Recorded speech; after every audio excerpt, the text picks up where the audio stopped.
네, 여러분 반갑습니다. 예, 벌써 2024년 한 달이나 지났네요. 2월이 시작됐습니다. 이번 한 달도 하나님의 은혜 가운데 승리하시기를 바랍니다. 아멘.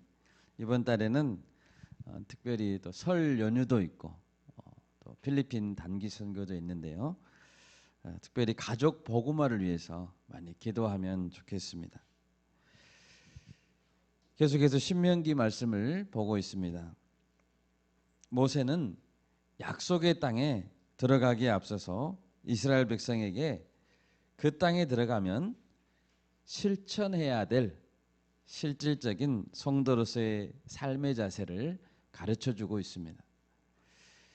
일종의 신앙 교육을 시키고 있는 셈입니다. 14절에서 하나님은 말씀하셨습니다. 네가 내 하나님 여호와께서 내게 주시는 땅에 이르러 그 땅을 차지하고 거주할 때에. 아직 모세와 이스라엘 백성은 가나안 땅에 들어가지 않았습니다. 그렇기 때문에 아직 왕국이라고 불릴 만한 땅도 없습니다. 더군다나 왕이나 또 왕국의 조직도 아직 없습니다. 그렇지만 하나님은 이미 약속의 땅에 이르게 되면 그 땅을 차지할 그때를 대비해서 말씀하고 있는 것입니다. 광야 40년간을 지나올 때 이스라엘은 주변의 여러 왕들과 또 왕국들과 전쟁을 치러야 했습니다. 대표적인 왕들이 바산 왕 옥, 그리고 헤스본 왕 시혼, 이런 왕들과 싸워야 했습니다. 그리고 앞으로 가나안 땅에 또 들어가게 되면 여러 왕들하고도 싸울 것입니다. 지금까지 이스라엘 백성 중에는 왕이 없었죠. 모세도 왕은 아닙니다.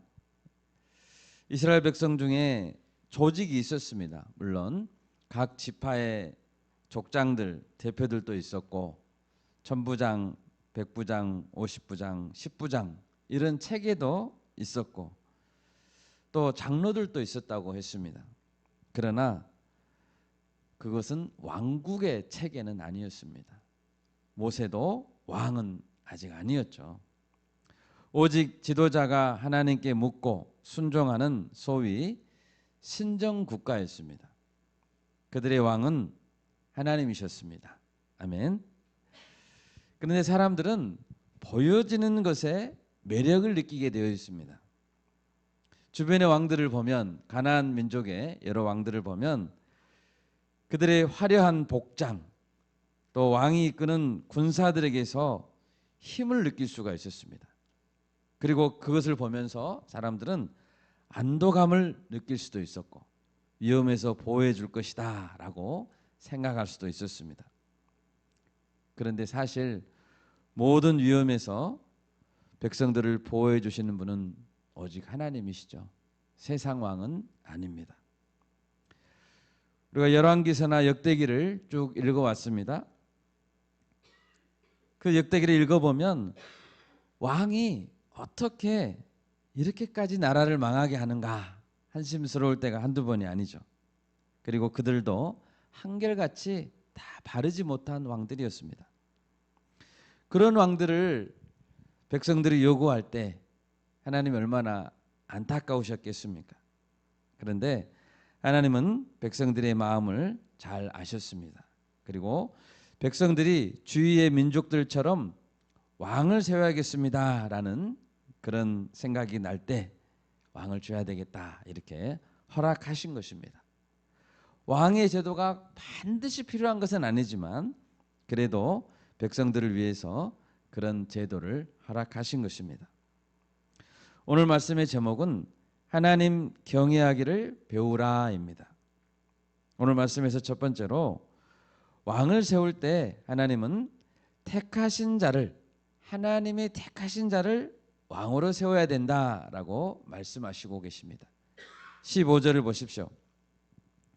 반드시 내 하나님 여호와께서 택하신 자를 내 위에 왕으로 세울 것이며 내 위에 왕을 세우려면 내 형제 중에서 한 사람을 할 것이요 내 형제 아닌 타국인을 내 위에 세우지 말 것이며. 아멘. 하나님께서는 이스라엘 백성들이 왕을 세우되 두 가지 조건을 꼭 지켜야 된다고 말씀하셨습니다.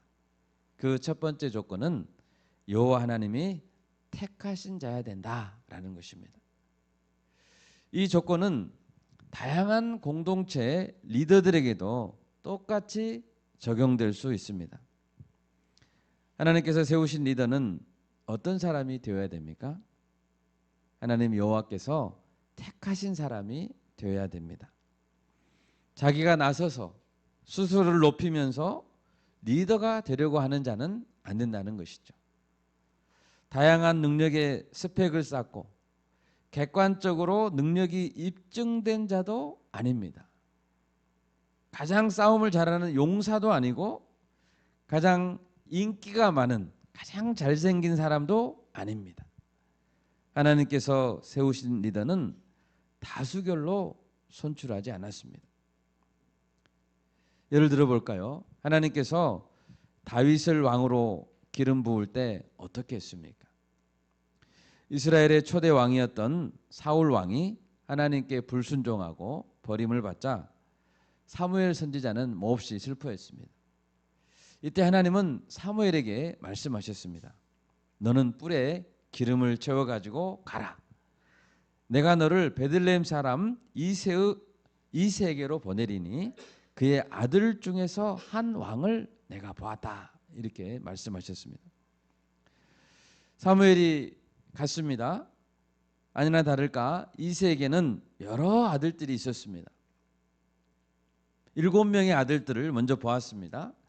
모두 건장하고 씩씩하게 생긴 아들들로서 왕으로서 나무랄 데 없는 아들들이었습니다. 사무엘상 16장 6절을 제가 읽겠습니다. 그들이 오매 사무엘이 엘리압을 보고, 엘리압은 이새의 장남입니다.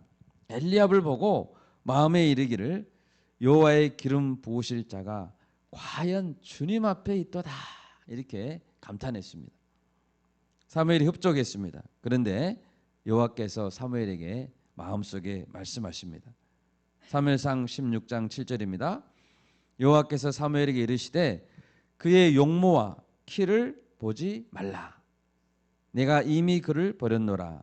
내가 보는 것은 사람과 같지 아니하니 사람은 외모를 보거니와 나 여호와는 중심을 보느니라. 아멘입니까? 아멘.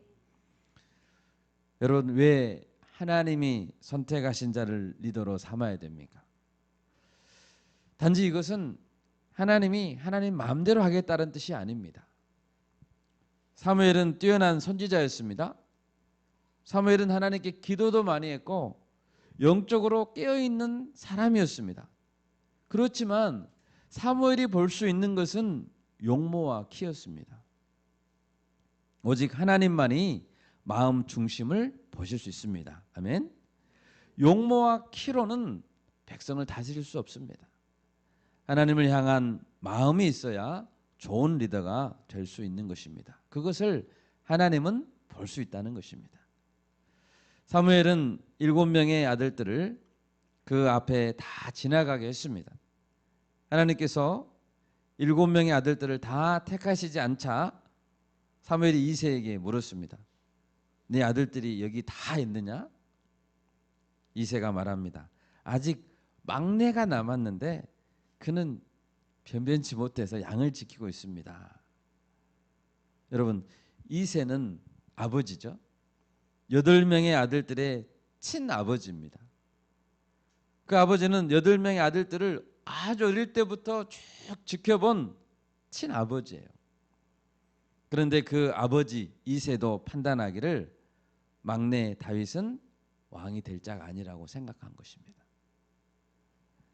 아버지는 그 아들들의 모든 과거를 다 알 수 있다고 생각할 수 있습니다. 그러나 그 아들들이 미래에 어떻게 변화될지는 알 수 없는 것입니다. 오직 하나님만이 한 사람의 미래까지 다 아실 수 있는 것입니다. 아멘. 결국 막내 다윗이 사무엘 앞에 들어오자 하나님이 말씀했습니다. 이가 그니, 아멘. 이가 그니 기름을 부으라. 여러분, 하나님께서 선택한 자가 왕이 되고 리더가 된다는 것은 무슨 뜻입니까? 만약 사람들이 의견을 모아서 왕을 세운다면, 바꿔 말하면 사람들이 의견을 모아서 왕에서 끌어내릴 수도 있다는 뜻입니다. 결국 사람이 왕이 된다는 것이죠. 또한 스스로가 내가 왕이 될 자격이 있으니 왕이 되는 것이 맞다라고 생각하는 사람이 있다면 그는 얼마나 교만해지겠습니까? 하나님께서 선택한 자가 리더가 된다는 것은 오직 은혜로 왕이 세워진다는 뜻이고, 또 진정한 왕은 하나님이시다라는 뜻입니다. 아멘. 예. 백성이나 또 왕 자신이나 왕에 대한 전적인 주권이 하나님께 있음을 인정할 때 하나님이 다스리시는 왕국이 되는 것입니다. 왕이 되는 두 번째 조건은 무엇이었습니까? 이스라엘 형제 중에서 한 사람이 되어야 된다라는 것이었죠. 특출한 능력이 있다고 해서 다른 민족 중에서 왕을 데려오면 안 됩니다. 이스라엘 형제 중에서 왕을 세워야 된다고 했습니다. 이것은 이방 신들을 섬기는 이방인이 아니라 하나님을 섬기는 하나님의 백성 중에서 왕이 세워져야 된다라는 뜻입니다. 이것은 이스라엘 백성을 우상 숭배로부터 보호하시려는 하나님의 뜻입니다.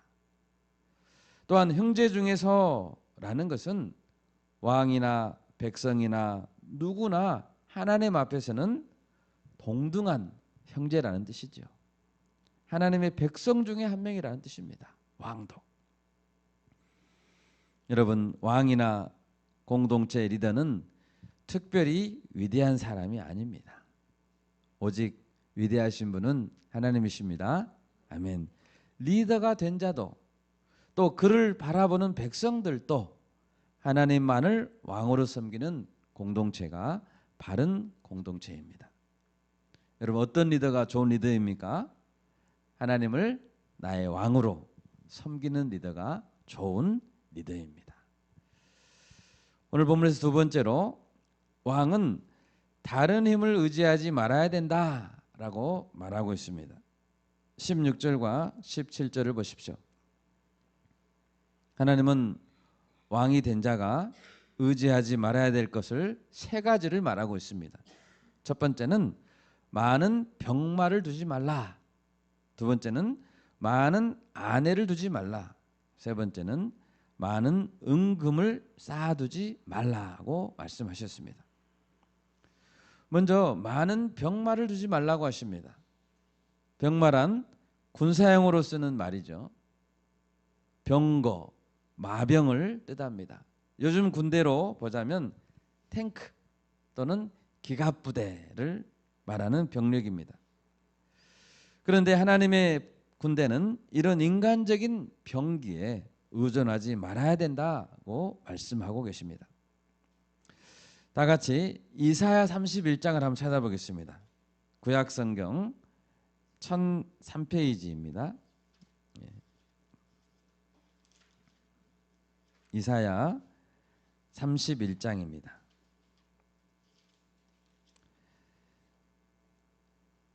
1절에서 3절 말씀 같이 합독하시겠습니다.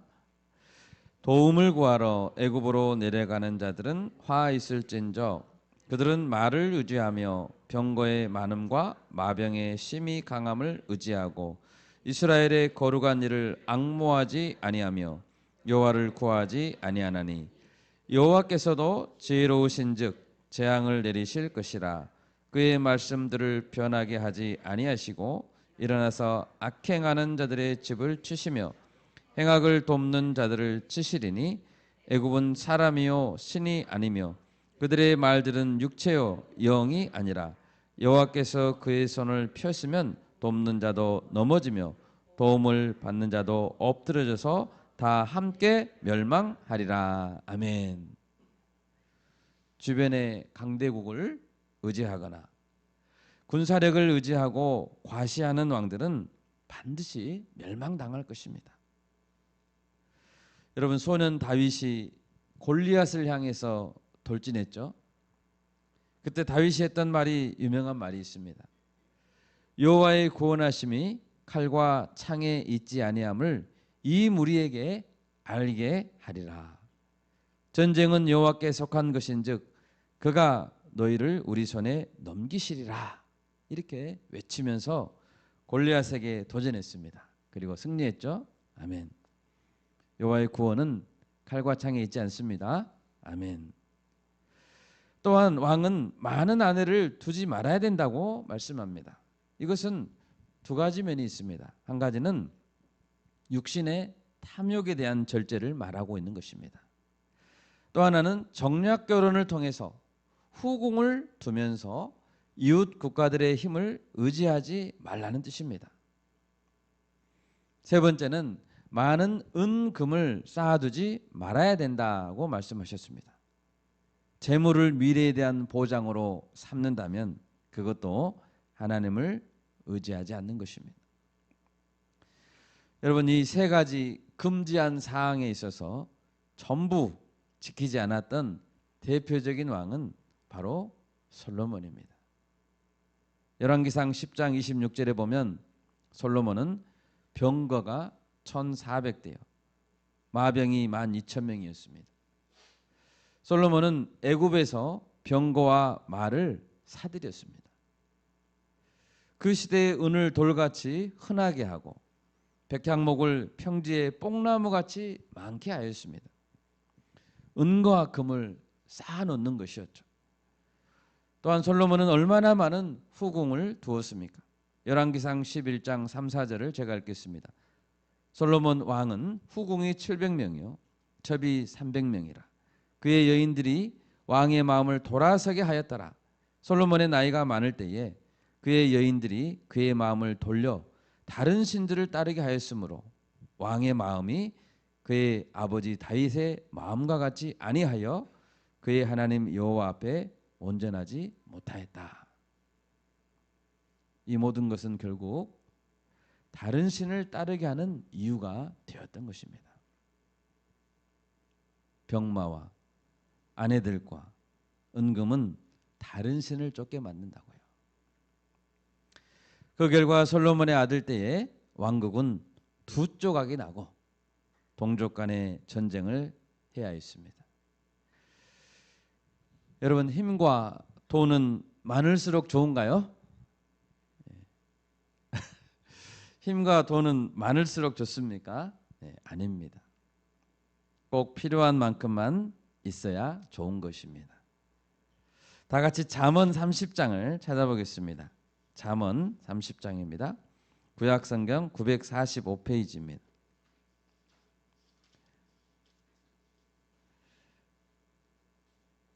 잠언 30장 7절에서 9절 말씀 함께 합독하겠습니다. 7절에서 9절입니다.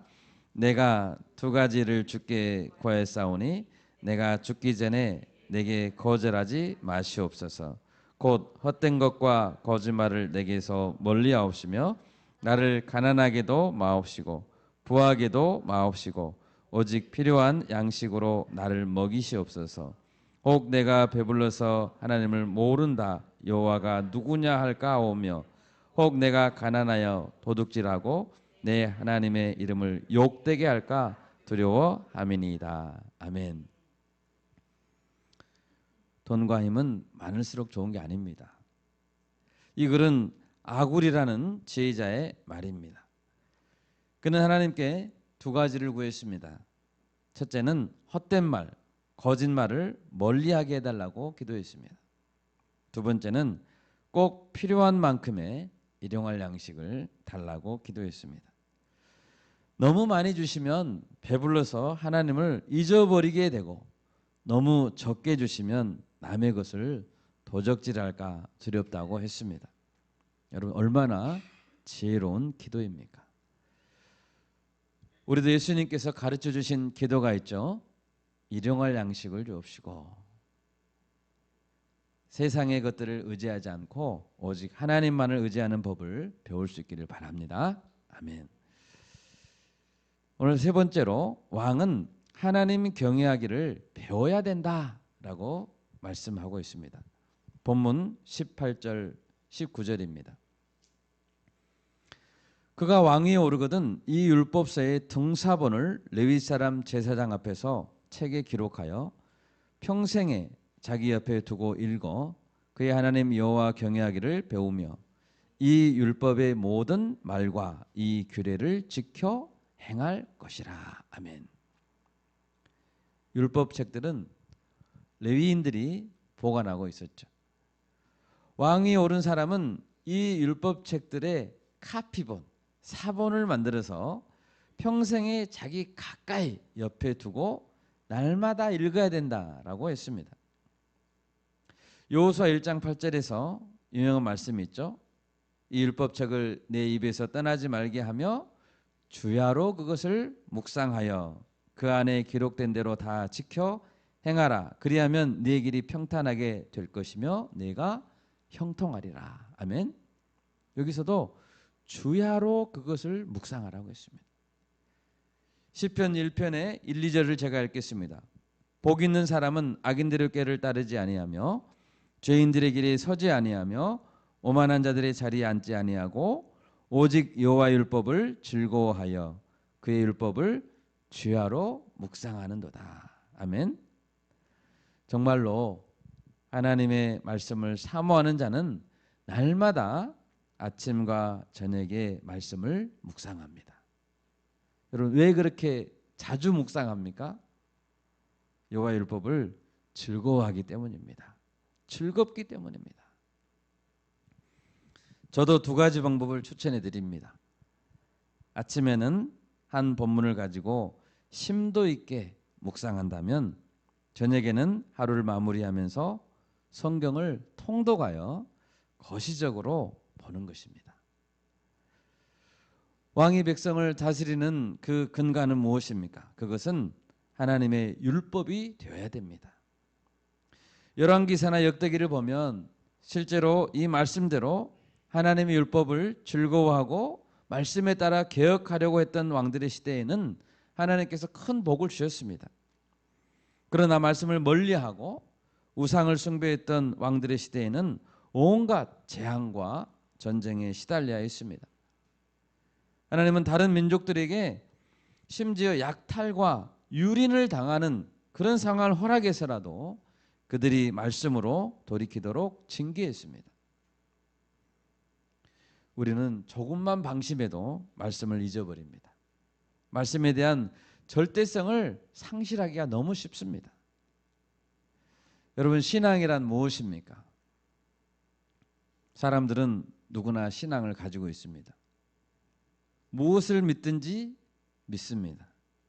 종교적인 신앙이 아니라 할지라도 모든 사람은 뭔가를 믿습니다. 자기를 믿을 수도 있고 과학을 믿을 수도 있습니다.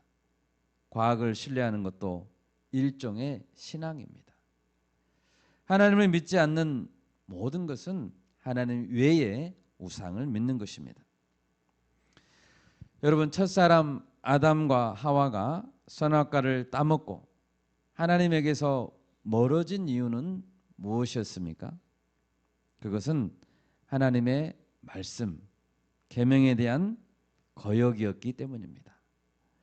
그것이 곧 죄입니다. 죄의 근본은 선행을 하지 않는 것, 남에게 손해를 끼치는 것 그런 것이 아닙니다. 죄의 근본은 하나님의 말씀에 대한 거부이고 하나님께 대한 반역입니다. 그것의 결과가 선행을 하지 않는 것으로 나타나는 것이죠. 창세기 3장에서 사탄은 속삭였습니다. 왜 굳이 하나님의 말씀만을 들어야 되지? 라고 속삭였습니다. 하나님의 말씀도 잘 듣지만 한 번쯤은 다른 것을 들어보면 안 되겠니? 라고 속삭였습니다. 왜 너는 그렇게 사고가 경직되어 있고 닫혀 있니? 라고 말했습니다. 선악과나 다른 과일이나 별 차이가 없어. 아주 조금 차이가 있을 뿐이야. 선악과 하나, 단 하나 따먹는다고 죽지 않아. 이렇게 속삭였습니다. 그리고 사탄은 죄가 가져올 결과에 대해 눈을 가려버렸습니다. 여러분, 이 시대 사람들이 죄를 죄로 여기지 않는 이유가 무엇입니까? 큰 범죄를 저지르고 나서 후회하는 사람들의 대답은 무엇이던가요? 그들은 그 죄가 가져올 결과에 대해서 순간 망각했다는 것이었죠. 이렇게까지 될 줄은 몰랐다. 여러분, 사람들은 죄의 대가가 얼마나 심각한지 생각하지 않기 때문에 죄를 짓는 것입니다. 그런데 성경은 우리에게 늘 깨우쳐주고 있습니다. 창세기는 인간의 출발, 죄의 출발에 대해 말해줍니다. 하나님을 떠난 인류가 홍수의 심판으로 얼마나 비참한 결과를 맞이했는지 말해줍니다. 여러분, 홍수를 생각해 보세요. 신명기 28장에서 순종으로 받는 복과 불순종으로 받는 저주에 대해서 분명하게 말씀해 주십니다. 여러분가 성경을 보면 그것을 알 수 있습니다. 죄의 결말이 어떤 것인지, 죄의 대가가 무엇인지 오로지 성경에서만 정확하게 말해줍니다. 아멘. 그래서 성경을 봐야 되는 것입니다. 아침과 저녁마다 죄가 어떤 쓰라린 결과를 가져왔는지 우리는 읽고 또 읽어서 잊지 않게 된다면 우리가 얼마나 죄를 미워할 수 있겠습니까? 그리고 죄의 습관을 떨쳐버리는데 얼마나 성경이 유익하겠습니까? 사도 바울은 제자인 디모데에게 말했습니다. 육체의 연습은 약간의 유익이 있습니다. 육체의 연습도. 그런데 경건은 범사에 유익하단다. 아멘. 아멘. 본문 19절에서 분명히 말합니다. 평생에 자기 옆에 두고 읽어 그의 하나님 여호와 경외하기를 뭐하라고요? 배우라고요. 말씀을 옆에 두고 읽고 그리고 하나님 여호와 경외하기를 배워라. 여러분, 왕이라 할지라도 백성들과 똑같이 배워야 됩니다. 왕도 배워야 됩니다. 배우지 않으면 알 수 없는 것입니다. 우리는 세상에서 어떻게 살아야 될지 열심히 배웁니다. 영어도 배우고 토플, 토익 점수도 올리기 위해서 노력합니다. 경제도 배우고 건강을 어떻게 관리하는지도 배우고 신문도 보고 인터넷도 보고 전공 과목도 열심히 합니다. 머리를 싸매고 도서관에서 공부하는 사람이 얼마나 많습니까? 이 땅에서 많이 살면 100년 사는 그 인생을 위해서도 그렇게 투자하고 애쓰는데 영원히 살게 되는 영혼을 살찌우기 위해서는 왜 우리는 노력하지 않습니까? 왜 성경을 배우지 않습니까? 물론 성경에는 쉽게 기록된 부분도 있습니다. 그러나 성경의 수많은 내용들, 그 깊이와 넓이를 상상할 수조차 없을 만큼 풍부한 보고와도 같은 그 성경 내용들은 왜 배우지 않습니까? 저는 우리 청년 지체들이 설교를 들으면 펜과 노트를 들고 기록하면서 듣는 것을 매우 좋아합니다. 같은 본문인데도 금요일 성경 공부에 와서 배우고 오전 예배도 듣고 오후 예배도 듣고 어찌하든지 한마디라도 새기려는 애쓰는 모습을 보면 정말 하나님을 사랑하는구나를 느낄 수 있습니다. 여러분, 어떤 사람들은 성경을 공부하지 말라고 합니다. 정말 이해할 수 없는 말입니다. 구약시대 에스라 같은 사람 기억하시죠?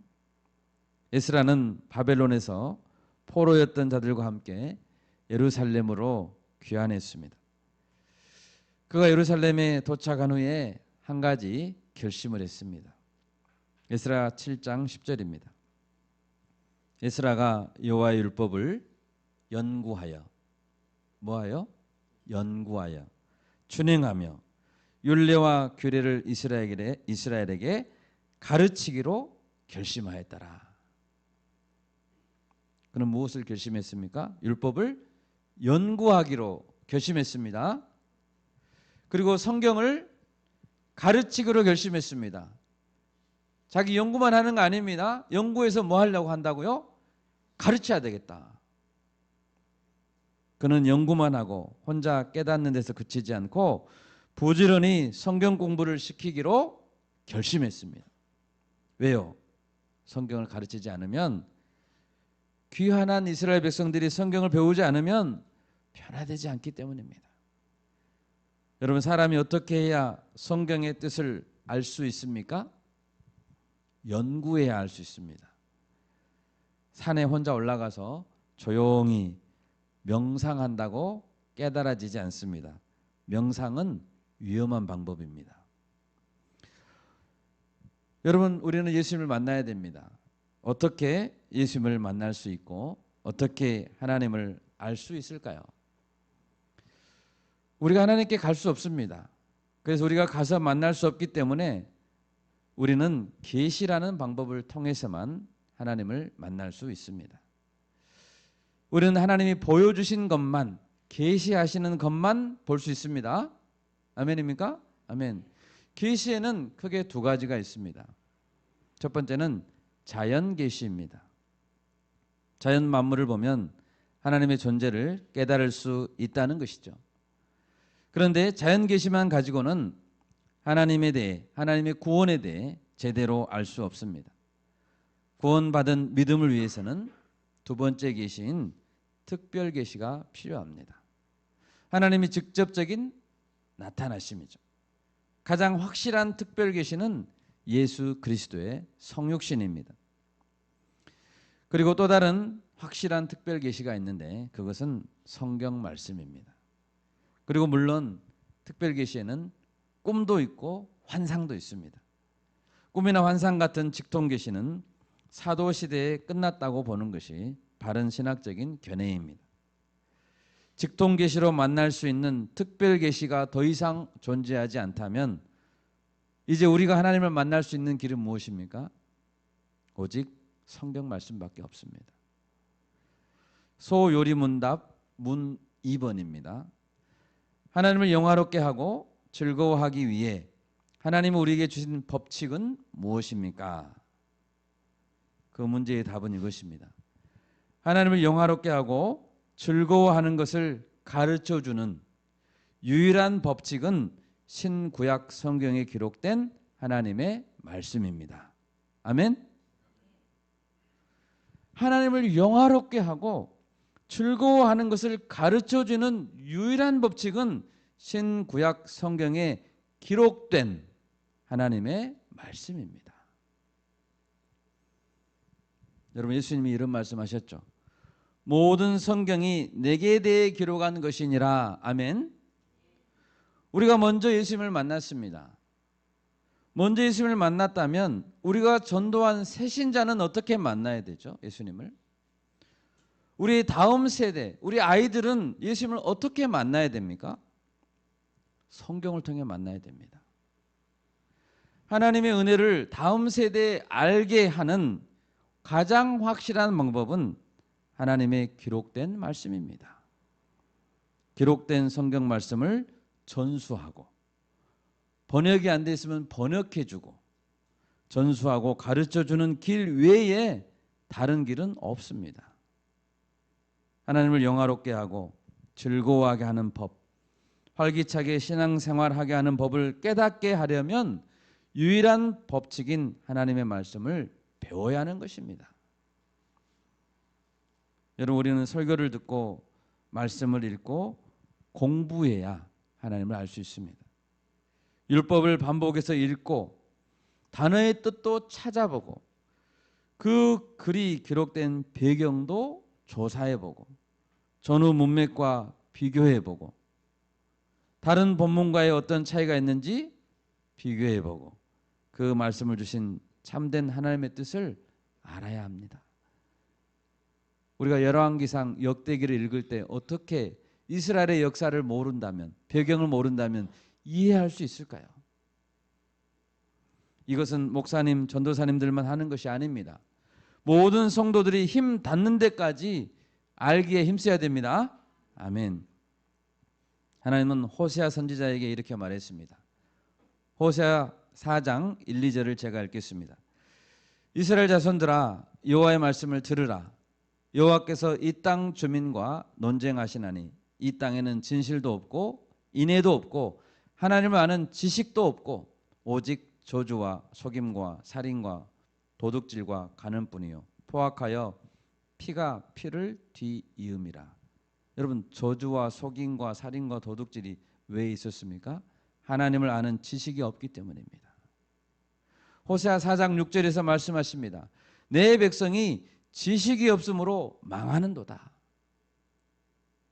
여러분, 하나님을 배우지 않으면 망합니다. 끝으로 디모데후서 3장을 우리 한번 찾아보겠습니다. 디모데후서 3장입니다. 신약성경 346페이지에 있습니다. 디모데후서 3장 14절에서 17절 말씀까지 우리 합독하시겠습니다. 그러나 너는 배우고 확신한 일에 거하라. 너는 네가 누구에게서 배운 것을 알며 또 어려서부터 성경을 알았나니 성경은 능히 너로 하여금 그리스도 예수 안에 있는 믿음으로 말미암아 구원에 이르는 지혜가 있게 하느니라. 모든 성경은 하나님의 감동으로 된 것으로 교훈과 책망과 바르게 함과 의로 교육하기에 유익하니 이는 하나님의 사람으로 온전하게 하며 모든 선한 일을 행할 능력을 갖추게 하려 함이라. 아멘. 바울은 말합니다. 디모데야, 네가 어려서부터 배웠던 그 성경 말씀, 디모데가 어려서부터 어떻게 성경을 알았을까요? 공부해서 알았죠. 배워서 알았죠. 그 성경 말씀, 그 배웠던 것, 그리고 그 확신했던 그것에 계속 머물러 있어라 라고 말합니다. 15절입니다. 예수 그리스도 안에 있는 믿음을 깨닫게 해주고 그래서 구원에 이르게 해주는 그것이 바로 성경이라는 것입니다. 우리는 하나님의 감동으로 기록된 성경 안에서 예수님을 만날 수 있습니다. 다른 곳에서는 만나면 안 됩니다. 우리 신앙을 똑바르게 하고 교훈하게 하려면 어떻게 해야 됩니까? 성경을 공부해야 됩니다. 바르게 하고 의로 교육하게 하는 것. 그래서 하나님의 사람으로 온전하게 하고 선한 일을 행할 능력을 갖추게 하려면 성경을 공부해야 됩니다. 그것이 곧 예수님을 만나는 길인 줄 믿습니다. 이제 말씀을 맺고자 합니다. 여러분, 모압 광야에서 이스라엘 백성들은 하나님의 말씀을 배우고 있습니다. 모세를 통해 배우고 있는 것이죠. 왕을 세워달라고 할 때가 올 텐데 그 왕은 하나님이 선택한 왕이어야 된다라고 했습니다. 다른 것을 의지하지 말고 하나님만을 의지하라고 했습니다. 그렇다면 왕이 하나님을 바르게 의지하는 것을 어떻게 할 수 있는가? 방법적인 면도 알려줬습니다. 성경을 공부하게 해야 된다는 것이죠. 여러분, 우리가 하나님 경외하는 법을 부지런히 배울 수 있기를 바랍니다. 우리 주변에 하나님을 모르는 자도 있고 알고 있더라도 잘못된 길로 가고 있는 자도 있습니다. 그에게는 성경이 필요합니다.